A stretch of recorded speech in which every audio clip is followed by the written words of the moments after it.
"You're just a janitor," Jackson Hunter sneered, shoving Mason Carter's cleaning cart aside in the middle of the lobby. Mason said nothing. He only looked past the bodyguard toward the security panel blinking red behind Chief Executive Amelia Grace. 3 seconds later, every glass door locked shut, the elevator lost control, and a gunman appeared on the rooftop above. While the security team panicked, Mason pulled off his worn work gloves and cracked the system wide open, leaving Jackson speechless. But what truly stunned Amelia was not the rescue itself. It was discovering who this quiet janitor had once been. If you truly believe a person's worth is never measured by a uniform, stay and watch Mason turn everything around. Oraline Systems rose above the Chicago skyline like a glass fortress, its lobby humming with preparations for the most important night in the company's history. Investors and government representatives were expected within hours, drawn by whispers of a technology contract that would reshape the firm's future.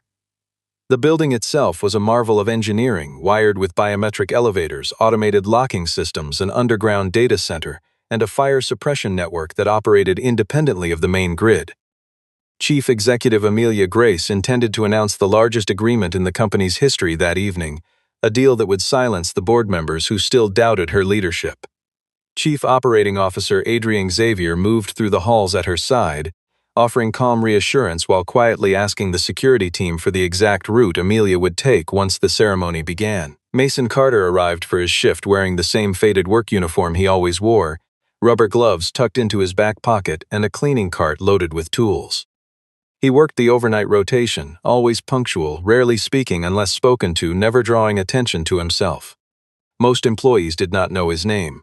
To them, he was simply the man who mopped the lower floors after everyone else had gone home. Only Samuel Owen, the facilities manager, greeted him by name and had noticed, more than once, that Mason caught mechanical problems the maintenance crew often missed entirely.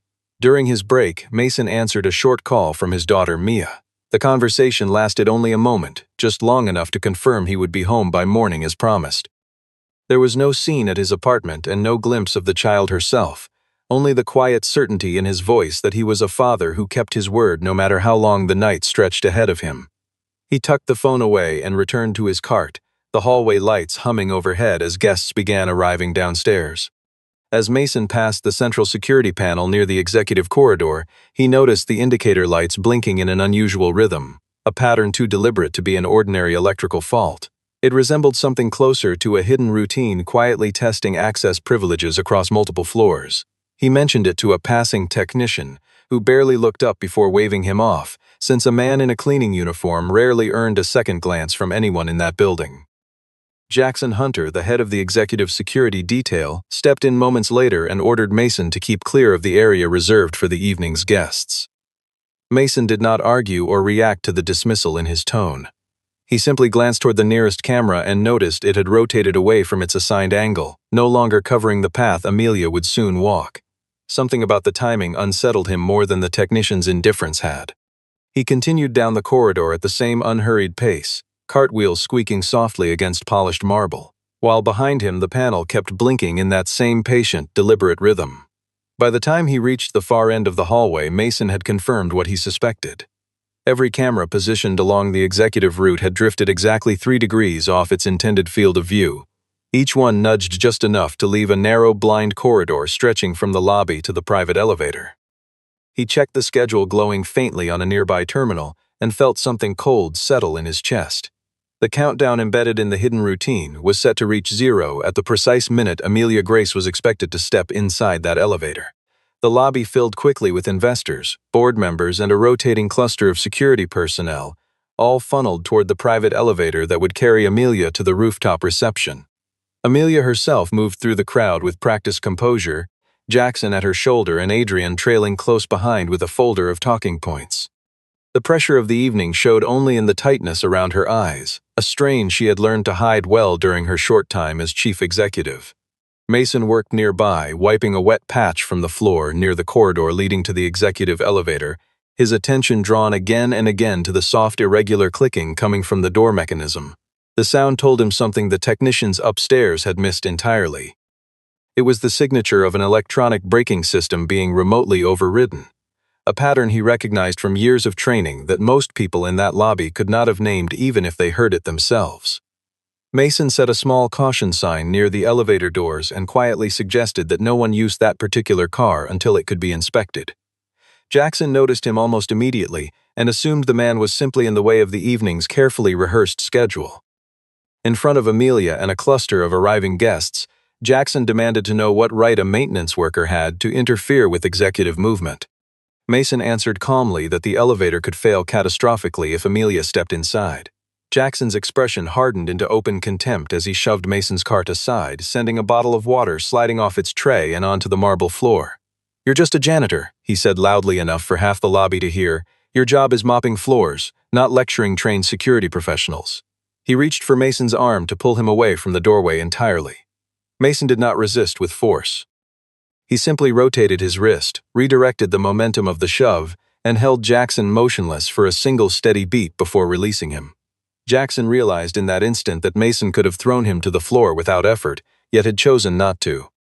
Amelia, standing only a few steps away, caught the precision of that motion and felt the first flicker of doubt about the scene unfolding in front of her.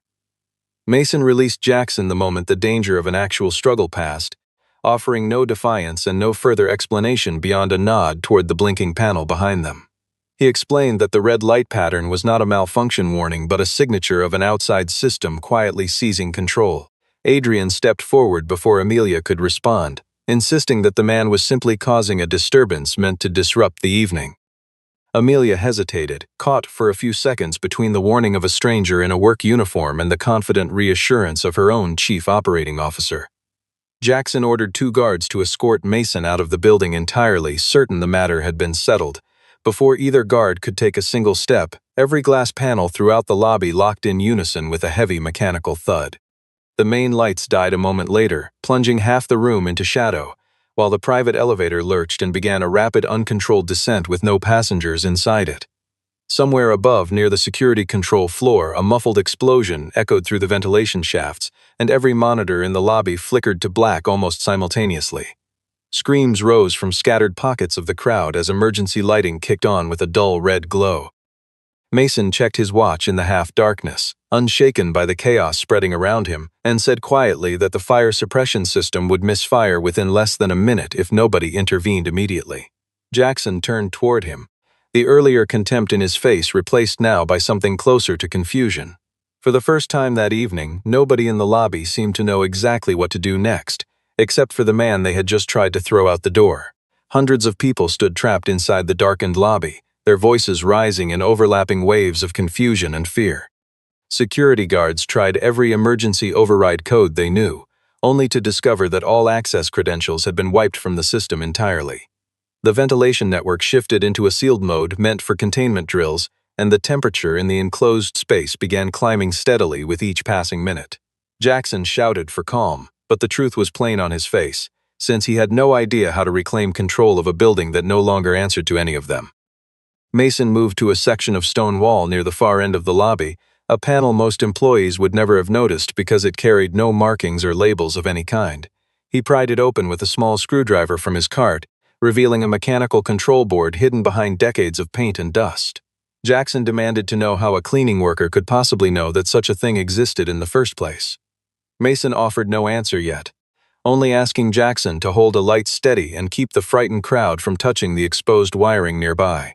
Using a battery pulled from his floor scrubber and a small converter from his toolkit, Mason fed temporary power into the mechanical lock behind the panel. Within moments, he forced open an emergency stairwell just as the building's chemical suppression system began venting into the sealed lobby. He organized the evacuation in small, staggered groups, careful to prevent a crush at the narrow stairwell entrance.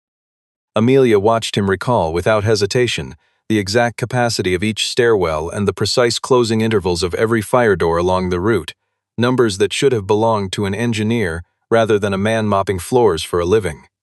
A frightened employee stumbled and fell partway through the evacuation, and Mason stopped immediately to help her back to her feet even as the countdown continued running somewhere above them.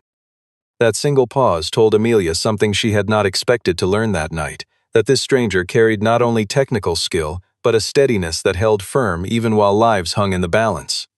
Once the last group cleared the stairwell, Mason turned his attention back to the source of the disruption, tracing a false signal originating from the security command floor near the top of the tower. The building had not been breached by an outside hacker working from some distant location. Whoever caused this chaos was already inside, moving freely with executive-level access that only a handful of people in the entire company possessed. Adrian immediately suggested that Mason himself might be the intruder, since he clearly understood far more about the building than any ordinary maintenance worker should. Jackson's suspicion flared again at the accusation, though Amelia raised a hand and refused to allow anyone to detain Mason before they understood what was actually happening around them. Mason, warned that the voice demanding Amelia travel alone to the executive floor was nothing more than a trap designed to lure her into a controlled space. The attacker did not need her to physically unlock any door herself, only to capture her face and fingerprint long enough to complete a fraudulent transfer of system authority. Amelia asked quietly and directly how a stranger could possibly know such specific details about a security architecture this deeply buried. Mason met her eyes without flinching and told her the truth plainly, that he was the one who had designed that entire biometrics safeguard system in the first place, years before anyone in that lobby had ever heard his name. Amelia stood frozen as the system confirmed Mason's claim aloud, its calm mechanical voice naming him as the senior safety architect whose credentials had been erased from company records 5 years earlier. Jackson stared at the man he had just humiliated in front of half the lobby, his confusion deepening into something closer to disbelief. Adrian recovered his composure quickly, announcing that this revelation only proved Mason had secretly maintained hidden access to the very systems he claimed to be protecting them from. He reminded everyone present of an old incident, a failed security test years earlier that had briefly left the entire building without functioning safeguards, and reminded them that official records placed the blame squarely on Mason's shoulders. Jessica Eleanor, the company's compliance director, pulled up an offline copy of the archived legal file on a portable terminal she carried for exactly this kind of emergency. She found the termination notice, the revoked engineering license, and statements from several engineers who had once worked alongside Mason. Every document painted the picture of a bitter former employee nursing a grudge against the company that fired him. Amelia turned to Mason directly and asked why, after everything in that file, he had returned to this building at all. Mason explained plainly that his return had never been his own choice or design. The cleaning contractor he worked for had assigned him to Oraline Systems only a few months earlier, after another janitor abruptly quit the overnight rotation. Within his first week on the job, he began noticing lines of code embedded in the building's systems that matched almost exactly the hidden access routine that had cost him his career years before. Mason had quietly filed 3 anonymous reports with the compliance department, hoping someone in authority would take the warning seriously. Jessica checked the internal routing logs and discovered that all 3 of those reports had been silently redirected into a private folder controlled entirely by the Chief Operating Officer's office. Adrian pressed harder, demanding that Jackson place Mason under arrest before he could cause any further damage to the company or its reputation. Amelia refused, reminding everyone in earshot that this same man had just guided hundreds of frightened people to safety only minutes earlier. She asked Mason, evenly and without hostility, to prove that his version of events held any truth at all. Mason led Amelia, Jackson, Jessica, and Samuel down into the maintenance tunnels beneath the tower, a labyrinth of corridors few executives had ever bothered to walk through themselves. Samuel confirmed that the original blueprints stored in the archives still carried Mason's signature clearly across several critical pages, even though the current working copies circulating through the office had long since been quietly replaced. Deep inside one narrow tunnel, Mason discovered an unfamiliar device wired directly into the building's primary control line, small and carefully concealed behind a maintenance panel. The device bore a designation belonging to a security project Mason had personally refused to approve during his final year as chief engineer. Jackson asked who besides maintenance staff even had clearance to enter this particular section of the tunnels. Samuel answered without hesitation that only 3 people held that level of access: himself, Chief Executive Amelia Grace, and Chief Operating Officer Adrian Xavier. At the mention of his own name, Adrian slipped quietly away from the group, using the confusion of the tunnels to vanish before anyone thought to stop him. Moments later, an automated announcement echoed through every speaker in the building, declaring that Mason Carter was now considered a fugitive suspected of seizing unauthorized control over the entire facility. Jackson's hand moved instinctively toward his radio, though he hesitated before calling anything in, uncertain now whether the official narrative matched what he had witnessed with his own eyes only minutes earlier. Amelia looked at Mason in the dim tunnel light, Searching his expression for any sign of the guilt Adrian insisted must be there. She found instead the same steady calm she had seen in the lobby, untouched by fear or panic despite the manhunt now closing in around him. Jessica ran a quick analysis on the footage circulating through the security feed and discovered that the image supposedly showing Mason entering the control room had been assembled from stored facial recognition data rather than captured live. It confirmed that whoever orchestrated this attack had prepared a synthetic likeness of Mason well in advance, ready to be deployed the moment blame needed to be assigned. Jackson remained cautious even so, unwilling to fully rule out the possibility that Mason had manufactured this evidence himself to muddy the investigation. Mason accepted the lingering suspicion without protest, asking only that everyone focus their attention on the people still trapped elsewhere in the building rather than his own uncertain fate. The truth of his past unfolded through a brief, unhurried account rather than any drawn-out flashback sequence.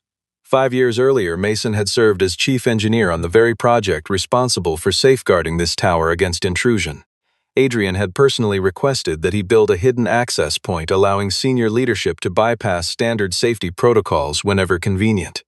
Mason refused outright, warning that such a backdoor could just as easily transform the entire building into a trap for anyone with the wrong intentions.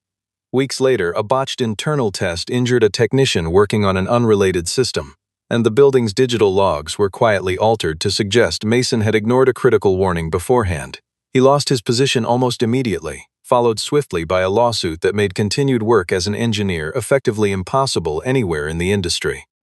Around that same difficult period, Mason found himself raising his daughter Mia alone after her mother passed away unexpectedly, a private weight that left him with neither the resources nor the time to fight a prolonged legal battle against a company with far deeper pockets than his own. Mason took whatever steady work he could find afterward, determined above all else to give Mia a stable life despite everything he had lost. He never once told her that he had been a celebrated engineer, choosing instead to let that chapter of his life fade quietly into the past. Amelia noticed, scanning quickly through Jessica's files, that Adrian's signature appeared on nearly every decision connected to Mason's downfall from that period. Jessica cautioned that a signature alone would not hold up as definitive proof, since Adrian could easily claim he had simply approved paperwork prepared by someone lower in the chain of command. A faint scrape of movement echoed somewhere further down the tunnel, cutting the conversation short. A group of men in guard uniforms rounded the corner, claiming they had been sent to escort Amelia safely out of the building. Jackson noticed almost immediately that their badges carried the wrong insignia entirely, subtly different from anything issued through the company's actual security division.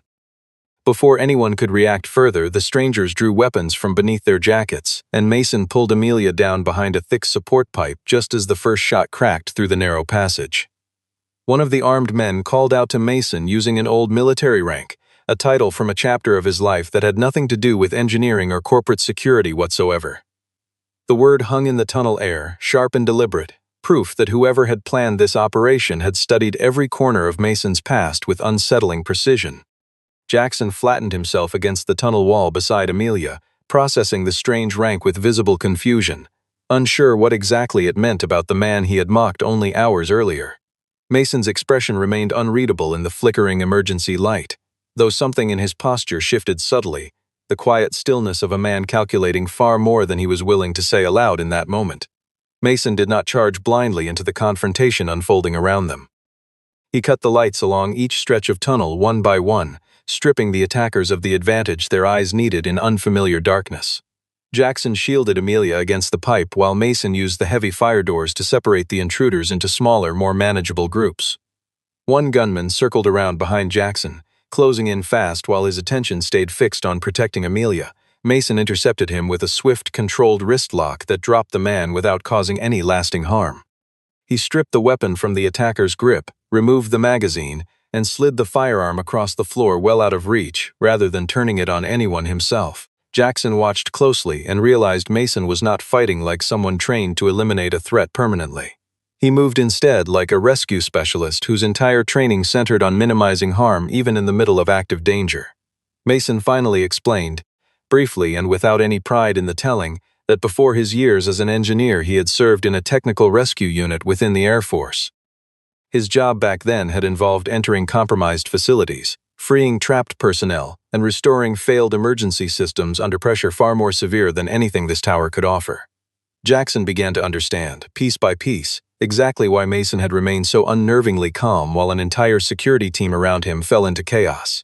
The group recovered a communication device from one of the fallen attackers, and Jessica quickly extracted data suggesting the true objective was never stolen technology at all.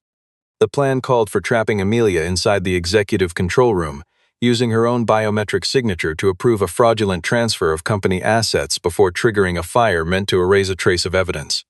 That same fire, investigators would later conclude, was designed to kill Amelia outright while conveniently framing Mason as the vengeful mastermind behind the entire attack.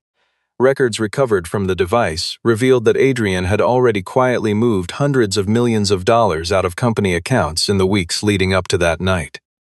Jackson admitted, his voice low with shame, that he himself had shared Amelia's exact movement schedule with Adrian's office earlier that week, believing it to be nothing more than routine internal coordination. The weight of that admission settled heavily over him, the understanding that his own arrogance had unknowingly helped construct the very trap now closing around them. Mason offered no blame in response, telling Jackson only that they would address every mistake once everyone reached safety. It was the first time all evening that Jackson addressed him by name rather than reducing him to nothing more than his uniform. He asked, with unmistakable sincerity, what Mason needed from him going forward. Mason instructed Jackson to escort Amelia toward the mechanical control hub while he worked to seal off the route leading up toward the rooftop. Amelia refused outright to leave Mason behind on his own, insisting that from this point forward, every decision made in this building would rest on demonstrated ability rather than title or rank. She fell into step beside him instead of Jackson, her earlier hesitation replaced now by something firmer and far more certain. As the group pressed deeper into the tunnel network, an alert flickered briefly across a nearby monitor still tethered to backup power. It showed Amelia's biometric signature being confirmed on the 42nd floor at that exact moment. Even though she remained standing beside Mason in the tunnel below, her presence there undeniable and impossible to reconcile with what the screen insisted was true.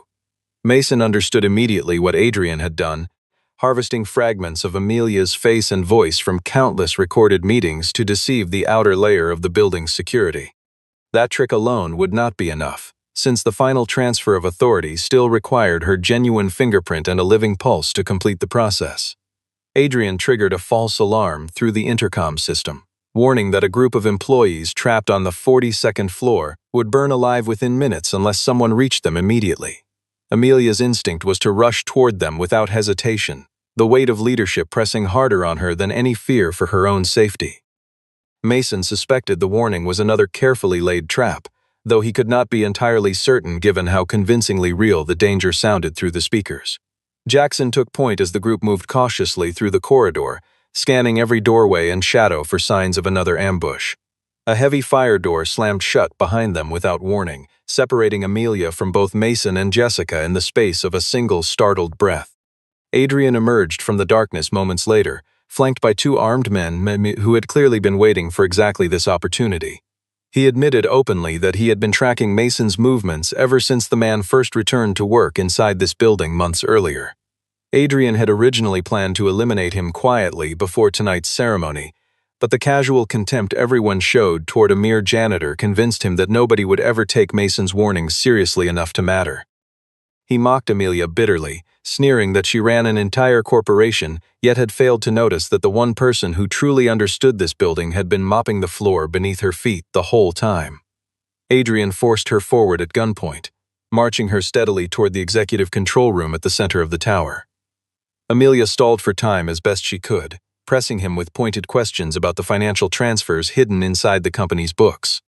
Adrian, confident and unhurried, revealed that he had already arranged for the entire board to believe Amelia had died in a revenge attack orchestrated by Mason himself. Through a partially open radio link, Mason caught fragments of that conversation drifting through the static. He resisted the urge to sprint straight toward the control room, aware that Adrian would be waiting there, fully expecting exactly that kind of reckless response. Instead, Mason returned to the cleaning cart abandoned earlier in the corridor, the same cart Jackson had once shoved aside without a second thought. Jackson watched as he pulled out a battery from the floor scrubber, lengths of spare wire, an old mechanical key, and a battered handheld radio tucked deep inside the supply compartment. The very tools once dismissed as worthless now formed the only equipment in the entire building untouched by the compromised network. Mason began wiring together an independent circuit capable of triggering the mechanical override doors scattered throughout the tower. Jessica worked quickly alongside him, transferring every scrap of financial evidence she had gathered onto a secure external server well beyond Adrian's reach. Samuel guided the remaining stranded employees toward safety through routes Mason had marked out for him only minutes before, calling out floor numbers and stairwell letters from memory, as though he had walked them 1,000 times already that night. Jackson offered to move ahead alone, determined to make up for the mistake that had helped deliver Amelia into this danger in the first place. Mason told him plainly that making amends did not mean throwing his life away needlessly, but rather doing what was right while there was still a real chance to change the outcome. Mason checked the makeshift circuit one final time, testing each connection with the patient thoroughness of a man who had learned long ago that rushed work under pressure was the surest way to fail when it mattered most. He explained to Jackson, in a few quiet sentences, exactly how the mechanical override would function once triggered, and where the blind spots in Adrian's borrowed authority still remained. Jackson listened carefully, absorbing instructions from a man he had dismissed only hours earlier as beneath his notice. Somewhere above them, the countdown toward the executive control room continued ticking forward, indifferent to everything they still had left to prepare. Mason avoided the main entrance entirely, choosing instead a narrow maintenance duct he had personally designed years earlier for exactly this kind of emergency. Jackson created a deliberate distraction in the corridor outside, drawing one of the armed men away from his post long enough to thin their numbers. Inside the control room, Adrian forced Amelia's hand toward the biometric panel, but the room's main power died abruptly before the transfer could complete. The backup generator failed to engage at all, since Mason had already isolated its circuit hours earlier without anyone in the building noticing. In the sudden darkness, Mason unlocked a mechanical override and triggered the fire-resistant partition built into the room's original design. The partition slid into place for a few crucial seconds, separating Amelia from Adrian just long enough to shift the balance of the confrontation. Jackson forced his way past the remaining guards stationed near the doorway, wresting the weapon from his grip after a brief, controlled struggle. Mason turned to face the second attacker himself, refusing to grapple directly for the weapon out of caution rather than fear. He used the sharp beam from his inspection light to disorient the man, then guided his gun arm firmly against the edge of the control console until the weapon clattered free. Before Mason could reach Amelia, Adrian caught her again, pressing the barrel of his own weapon close against her side. He demanded that Mason surrender immediately, his voice tight with the strain of a plan unraveling faster than he could adjust for it. Mason set his tools down slowly, raised both hands and stepped forward without any visible sign of fear. Adrian sneered that whatever Mason had once been, he remained nothing more than a janitor in this moment. Mason replied evenly that honest work never made any person lesser than the title they once carried.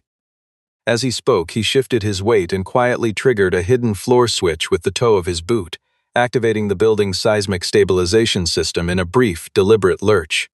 The control room tilted just enough to throw Adrian momentarily off balance, his footing failing him at the worst possible instant. Amelia dropped low exactly as Mason had signaled to her earlier through a single glance, giving him the opening he needed. Mason closed the distance in one swift motion, locking Adrian's wrist and stripping the weapon from his grip before the man could recover his footing. He did not strike Adrian again once the threat had clearly passed, holding him firmly instead until Jackson arrived to finish the job. Jackson secured Adrian's wrists with the very restraints the man had once intended to use against Mason, a small but unmistakable reversal neither of them acknowledged aloud. Mason placed his palm against the central control panel, and the system recognized him instantly as the tower's founding safety architect, granting emergency restoration privileges without hesitation. Every stairwell and exit throughout the building unlocked simultaneously, and the fire suppression network reset itself to its intended settings within moments. Amelia stood watching the man once dismissed as invisible now command the most complicated system the company owned. What stunned her most was not his hidden identity or his obvious skill, but the simple fact that after everything this building and its people had done to him, he still chose to save every last one of them. Police units arrived within minutes, moving swiftly through the restored corridors to secure the scene and take Adrian into custody. As officers led him toward the elevator in restraints, Adrian twisted his head back toward the group with a final defiant sneer. He announced that the board would never allow a mere janitor to stand as a witness against men of real standing within the company. Nobody in the room bothered to answer him, and the elevator doors closed on his voice mid-sentence, leaving only silence and the soft hum of a building slowly returning to order behind him. Federal agents and local police moved through the tower for the remainder of the night, methodically securing every floor and cataloging evidence left scattered throughout the chaos. The data Jessica had transferred proved beyond doubt that Adrian had embezzled company funds, falsified internal records, and personally arranged for an armed team to infiltrate the building that evening. Samuel produced the original blueprints from the archive, each page still bearing Mason's unmistakable signature from years before. An offline engineering log, untouched by anyone's tampering, confirmed that Mason had formally objected to the hidden access system long before it ever became a weapon against him. The old case from 5 years earlier was reopened almost immediately, its conclusions unraveling under fresh scrutiny. The board of directors convened an emergency session early the next morning, gathering in a conference room still faintly smelling of smoke from the night before. Several members pushed to keep Mason's true identity quiet, worried about the scandal such a story might bring to the company's public image. They offered him a substantial settlement in exchange for his continued silence about everything that had happened. Mason refused without a moment's hesitation. He told the assembled board that his reputation was not something available for purchase after being deliberately destroyed. Later that same day, Amelia stood before the full staff and a small gathering of reporters who had caught wind of the previous night's events. She admitted openly that the company's failure ran deeper than a single traitor working within its ranks, describing instead a culture that had only ever listened to people with impressive titles. Amelia acknowledged her own silence the night Jackson had humiliated Mason in front of the entire lobby, refusing to shift blame elsewhere or soften the admission with excuses. She apologized to him directly and publicly, her words measured and sincere rather than staged for the cameras gathered nearby. Jackson stepped forward next, unprompted, standing beside her in front of the same crowd. He repeated the words he had once thrown at Mason with contempt, calling that moment the single most shameful sentence of his entire career. Jackson apologized to Mason in front of the whole security division, his voice steady despite the visible weight of the admission. Mason accepted the apology without letting the moment dissolve into pure sentiment, unwilling to let the story end on emotion alone. He asked the company to commission an independent security audit, establish real protections for anyone who reported wrongdoing, and treat contracted staff with the same basic respect given to salaried employees. Mason further insisted that the policy preventing cleaning, maintenance, and service worker from reporting safety concerns directly to leadership be eliminated entirely and without exception. Amelia agreed to every condition in writing before the meeting ended. She offered to formally reinstate him as chief engineer, the title stripped from him years earlier under circumstances that had finally come fully into the light. Mason did not accept the offer immediately, telling her plainly that he would not return simply to give Oraline Systems a tidy story for the press to circulate. Amelia respected the hesitation and did not push him further, understanding that trust rebuilt after 5 years of injustice could not be restored through a single ceremony or a signed letter of reinstatement. Before the meeting adjourned, Amelia crossed the room and handed Mason a sealed folder that Jessica's team had uncovered only hours earlier during their review of Adrian's private files. She admitted she had not opened it herself, wanting Mason to be the first to see whatever it contained. Mason turned the folder over in his hands, its weight suggesting far more than a simple summary or memo. Something in Amelia's expression told him this was not the end of what they had uncovered, but merely another thread waiting to be pulled. The folder revealed that Adrian had secretly paid a law firm to prolong Mason's old lawsuit for years, deliberately stretching the proceedings until his savings ran completely dry. Several witnesses who had once testified against him admitted, under renewed questioning, that they had been quietly threatened with the loss of their own jobs if they refused to cooperate. With that final piece of evidence in place, Mason's engineering license was formally restored within days. The company issued a public correction to his record and arranged compensation for the years of lost income and damaged reputation he had endured. Adrian, along with several employees who had helped conceal his activities, faced formal prosecution in the weeks that followed. Amelia chose not to simply hand Mason back his old title and consider the matter closed. Instead, she created an entirely new independent safety division, one with the authority to bypass the chief operating officer entirely and report directly to the board whenever necessary. She offered Mason the position of Global Director of Safety Systems, explaining carefully that this was not a reward for saving her life but a role suited to skills he had already proven beyond any doubt. Mason accepted only after negotiating specific terms of his own. He asked for the authority to hire based purely on demonstrated skill rather than academic credentials or personal connections within the company. He also insisted that his new division include representatives drawn directly from maintenance, cleaning, security, and engineering staff alike, ensuring no single group's voice would ever again be dismissed as beneath consideration. Amelia agreed to every term without objection, and Mason accepted the role only after reading through each provision of the agreement with careful attention. Jackson remained at Aurelian Systems, choosing on his own to enroll in a leadership course focused specifically on bias and judgment within security work. He and Mason did not become close friends overnight, their relationship instead rebuilding itself slowly through shared professional respect earned over repeated interactions. Mia was mentioned only once more when Mason quietly told Amelia that his schedule needed to allow him to remain fully present as her father above all else. No scene ever placed her inside the building or anywhere near the unfolding crisis. Amelia honored that single request without turning his family situation into a talking point or a tool for persuasion. She simply adjusted the terms of his contract and moved forward, treating the matter with the same quiet respect Mason had shown everyone else throughout the ordeal. In the days before his official appointment took effect, Mason continued reporting for his usual overnight rotation as though nothing about his circumstances had changed at all.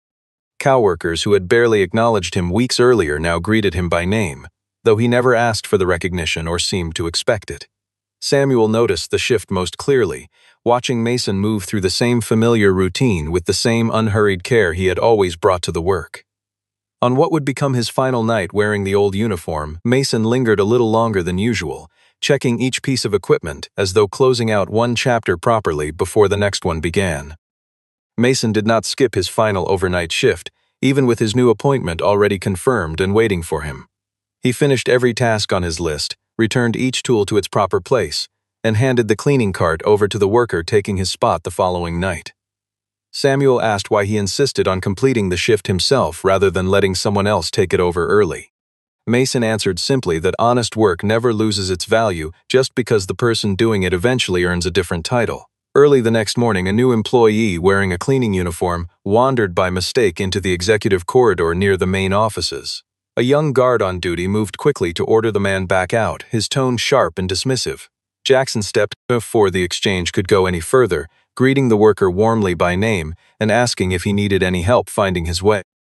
The moment said more about Jackson's genuine change than any apology delivered from a stage ever could have. Amelia waited for Mason in the lobby, standing in the very spot where Jackson had once shoved his cart aside in front of a crowd of strangers. She arrived without reporters, without board members, and without any staff trailing behind her for the occasion.